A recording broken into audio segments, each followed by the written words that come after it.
কোরআন হাদিস শিখা ছাড়া সাচ্চা মুসলমান হওয়া যাবে?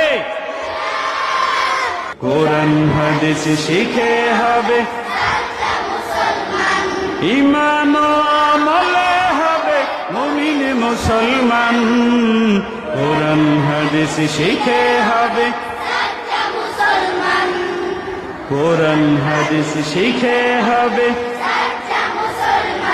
তারা হরফে হরফে পাবে আল্লাহর পরিচয়। অন্তরেতে থাকবে সদা জাহান্নামের ভয়। হরফে হরফে পাবে অন্তরেতে থাকবে সদা জাহান্নামের ভয়। দিন কায়েমে করবে দ্বীনি সমাজ বিনির্মাণ।